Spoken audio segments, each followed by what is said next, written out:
తెలంగాణ రాష్ట్రాన్ని ఇచ్చిన సోనియా గాంధీ రుణం తీర్చుకోవాలంటే రాహుల్ గాంధీని ప్రధానిని చేయాలని రాష్ట్ర మంత్రి తుమ్మల నాగేశ్వరరావు అన్నారు. మహబూబాబాద్ జిల్లా మరిపేట మండల కేంద్రంలో కాంగ్రెస్ పార్టీ ఆధ్వర్యంలో భారీ రోడ్ షో నిర్వహించారు.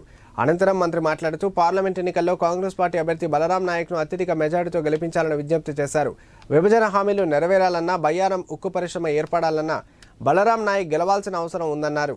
ఈ కార్యక్రమంలో డోర్నకల్ ఎమ్మెల్యే రామచంద్ర నాయక్, కాంగ్రెస్ పార్టీ మహబూబాబాద్ అభ్యర్థి బలరాం నాయక్ పాల్గొన్నారు.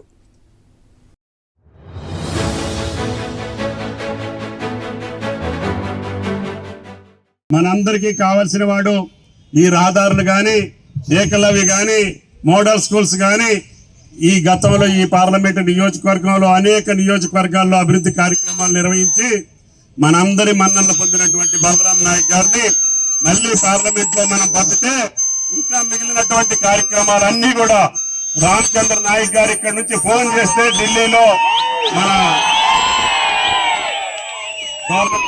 Governor phone మోగుద్ది.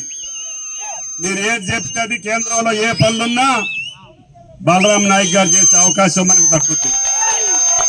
అందుకని ఆయన గారు గెలిస్తే మనం తెచ్చుకున్నటువంటి రాజ్యం రేవంత్ రెడ్డి గారి ప్రభుత్వం ఇంకా పకడ్బందీగా, పటిష్టవంతంగా, సమర్థవంతంగా, శక్తివంతంగా పాలన చేయాలంటే పార్లమెంటు సభ్యులు మనందరికీ 15 మంది పార్లమెంటు సభ్యులు మనకి పార్లమెంట్లో ఉండాలి.